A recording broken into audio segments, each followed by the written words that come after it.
Okay, welcome back, Dr. D. We are picking up where we left off last week on our conversation about some of your insights into the education system. Do you want to kick us off with where we left off? We were talking about the common school. Yeah, and we were mentioning that basically it's become K-16 where there's really no distinction anymore where you go off to higher education. You are practicing the same kinds of things that you did in your K-12 environment where you're now, you're exposed to regular testing. You have to get grades, you move along from one grade to the next. And most of it is pretty much vocationally oriented, that we're not trying to transform you or give you the tools to transform society. We continue to at the 12 through 16 level, we continue to try to prepare you for fitting into the society as it is, not to create transformation. So, as we talked last week, to me, that is really something that is kind of seeped into our culture without anybody really paying much attention to it. And I do think that people have even kind of demanded it, that, it's kind of being pulled into the standard procedure for most higher education people. They think that, to get a good job, get a good education is kind of the thing that, we used to be taught back in the 60s. I remember all that. And of course, that primarily concerned K-12 education because, most of my group, didn't necessarily go on to college. Like 80% of today's young people are going on to college. And what they're doing is they're just expecting that they're going to get trained to fit into a job and a lifestyle. And so what I'm thinking is, because I think any kind of a model like that that becomes so monolithic, it eventually has to implode upon its own weight. And it's not unlike what you see in some of these autocratic countries around the world and we have this Russian invasion of Ukraine going on right now. And it's you don't have anybody at the upper levels of the Russian government that is able to say, maybe this ain't such a good idea, right? So you get the groupthink going on. And typically what happens, and it's happened in all of history, whenever an autocrat decides to invade a sovereign country, the autocracy tends to implode upon itself because the people finally just revolt and say enough is enough. We're not part of this and we don't want to be a part of it. So it's a big risk for them. And, I think there's some parallels that you can draw to education. When it becomes too monolithic, it tends to kind of implode upon itself, that eventually some movement occurs, usually at the grassroots level, that tends to demand that we have some dramatic change. And of course, the common school, as we've known it in our culture, was really to prepare people to survive in a evolving economy, right? So it was clearly agrarian in its early days, but then it evolved to adapt to the industrial society, and then even become adapting to the information society, and so there's been changes, but it's always been kind of focused on vocational kind of preparation into the existing society. And what we have today is a society that's changing so rapidly and becomes so complex that it's almost impossible to think that there could be a standard curriculum that could be delivered in all parts of this country to all people, and that in fact we all kind of absorb this curriculum at the same pace. So that we, at grade 12, you're now in fourth grade. At grade 13, now you're, or at age 13, now you're, in sixth grade. Whatever, to think that continues to this day, when everybody has access to just so much information. So when I was a kid, the internet was basically if you had an encyclopedia set, right? It's like you could look up stuff if you had an encyclopedia set. And we used to have people literally, when I was a kid, they'd come door to door selling sets of encyclopedias. And we eventually bought the Funk and Wagnalls encyclopedia, right? And so if you wanted to learn something, you would go look in your Funk and Wagnalls. And today, of course, kids have the internet, so they can, ambitious, courageous, and curious children today can self-teach themselves so many things. So there's some that are reaching, kindergarten that are already ready perhaps for second grade. Who knows? But we don't even accept that. So I think all of this kind of came to a head for me in the last week, in terms of my thinking about this and the monolithic nature of our education with the legislation that's going on right now in the state of Florida, where they are trying to, and I don't know exactly which grades it is, but from kindergarten, let's say to fourth grade, they want to ensure that the curriculum does not include gender identity study. So all they're trying to do is influence the curriculum, right? And so critics are going crazy. That suggests to me, and I think that perhaps I'm right about this, is that the diversity now of curricular kinds of innovation, some of which is acceptable to some groups of parents, has become deeply unacceptable to other groups.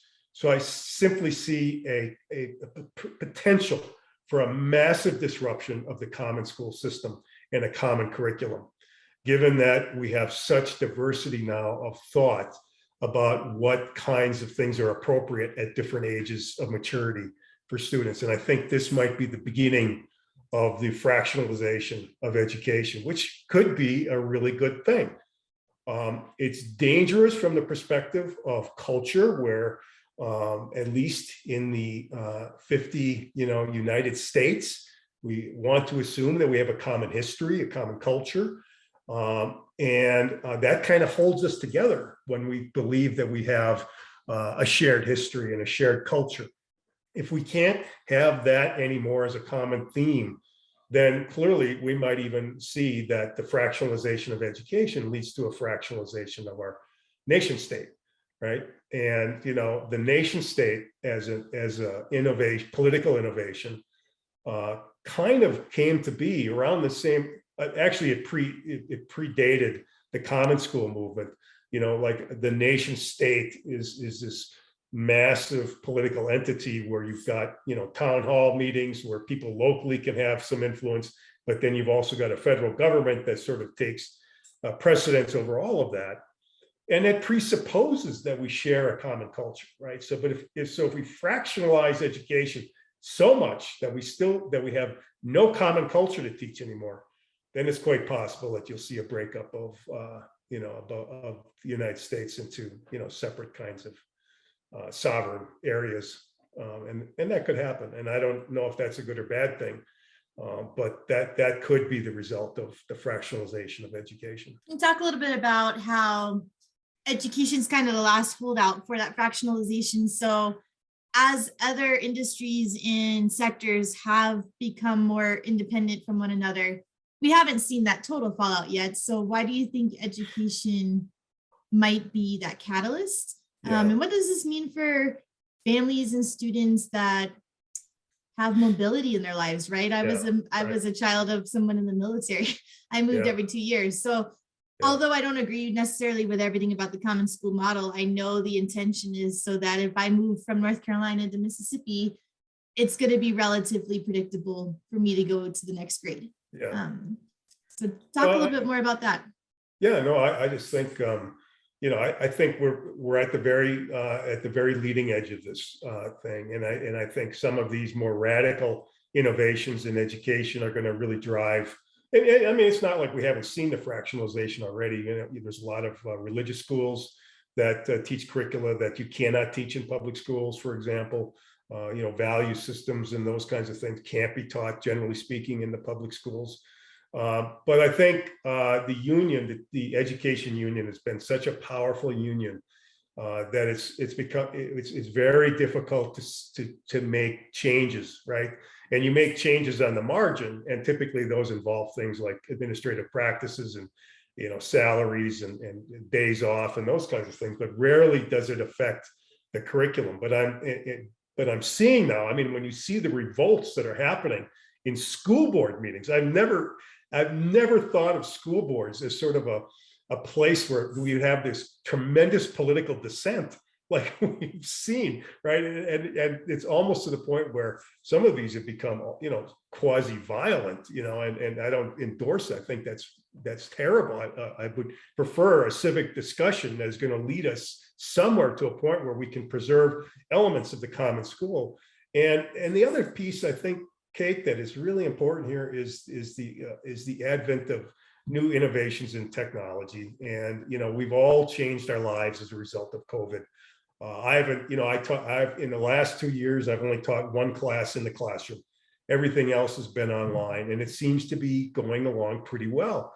And I even brought up to my dean at the business school, I said, why do we have to have buildings here? And why don't we just do away with this and just, deliver education in this way, in this virtual way? And then, the argument is, well, kids like to get away from home and they want to be together and socialize and all that.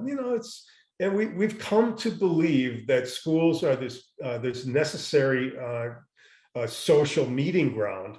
When I'm pretty sure that if we didn't have big universities with this installed infrastructure and these huge physical plants, that in fact people would find alternative socialization opportunities that didn't have anything to do with living in a dormitory, or attending a football game or whatever.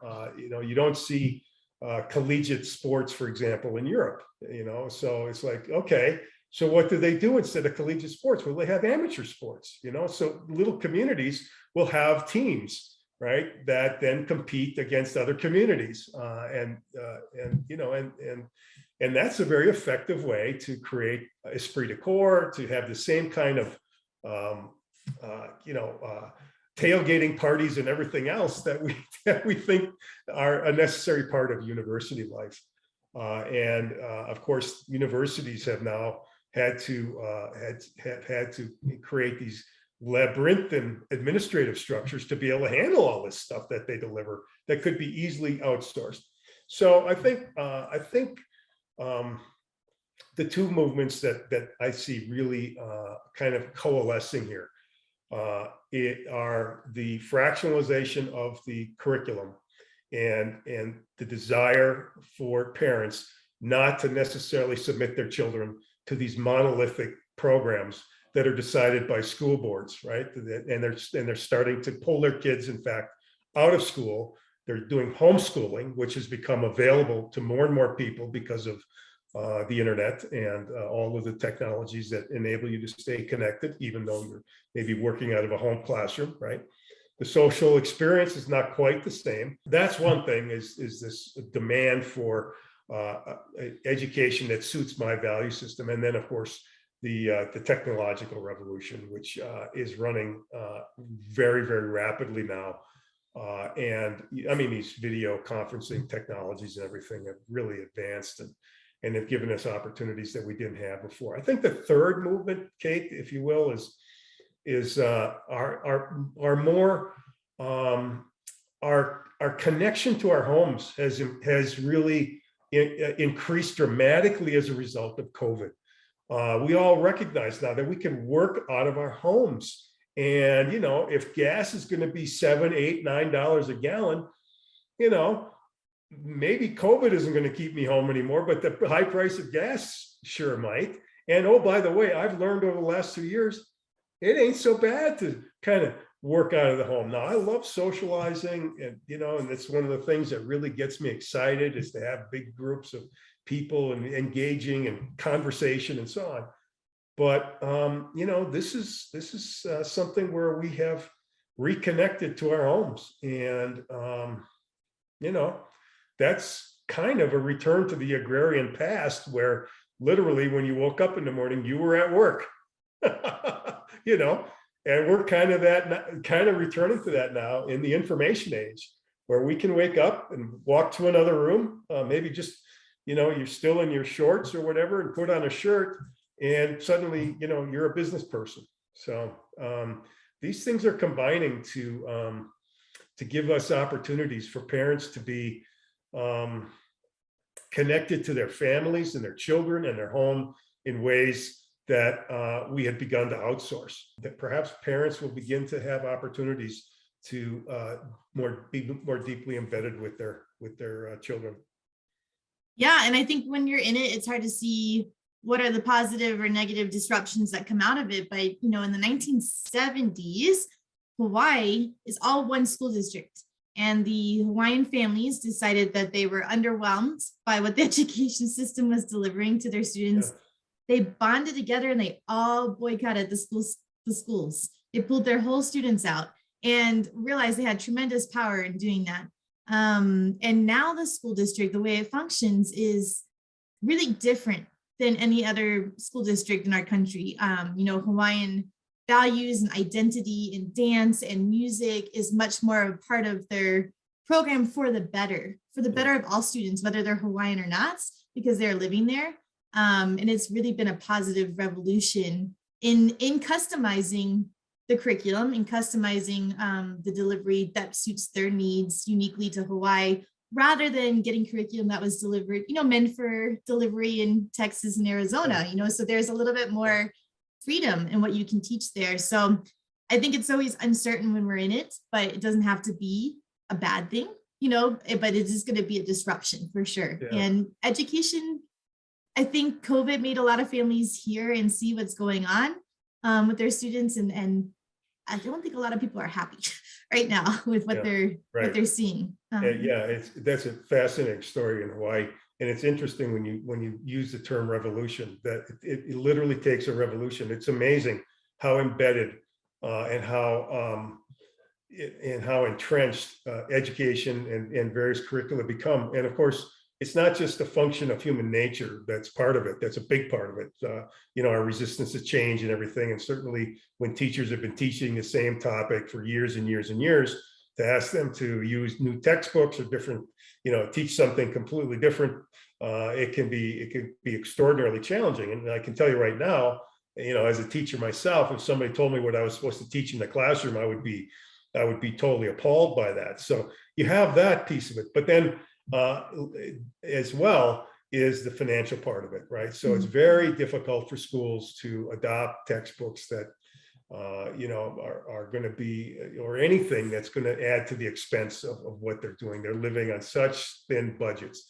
And what's kind of interesting when you think about, the revolution, it has to occur. And the revolution occurred in Hawaii, as you mentioned, because the parents basically revolted. You never see the teachers revolting against curriculum. Whenever you see a teacher strike, it's not because they're opposed to a curriculum. It's because they're opposed to their limited paychecks and they want more money, or better working hours, or whatever it might, more safety. I don't know, but it's never about the curriculum. Interesting. Well, I think the whole K through 16 system does not have their finger on the pulse as to what students need anyway. Yes, they might be spending a lot of money in programming around that, but I don't know if you've heard of Lori Santos. She's a Yale professor. She teaches psychology and the good life. But what she was saying is so different from your experience and my experience as college students and the students that she works with now, is that she goes into the cafeteria per se, right? Like the loudest place in a university, the cafeteria, where we all went to socialize in between classes and catch up. And it's silent. Everyone has their headphones on, everyone's on their computer, even in the cafeteria while they're eating. So to say that we need school as a mechanism of socialization, I think is assuming a lot from our own experience, and it's just not reflecting. And those kids are miserable. They have higher depression rates than, historically has ever been recorded. So there's something shifting in the culture that education is not responding to currently as well. Wow, that is fascinating. I never thought about that, but you're absolutely right. When I teach now, the interactivity is extraordinarily low, and I do the best I can to try to get people to talk. I said, I'm tired of listening to myself when they have their laptops open, they're on their phones. I used to years ago, when I'd say maybe even as many as 10 years ago, when laptops and smartphones became far more ubiquitous, I used to demand that you not have it at all present in front of you when I'm teaching, right? And I just gave up on that years ago, trying to police that and trying to control that. So, but back to our, discussion of the fractionalization of education. What are the implications of that? I think people are going to feel as though that could be a very scary thing. I think people are going to think that if we have multiple different K-16 kinds of paradigms where people are going through different educational regimes, that perhaps we're going to have a whole group of students that are completely unprepared to integrate into a larger society. I don't think that that is the most likely outcome.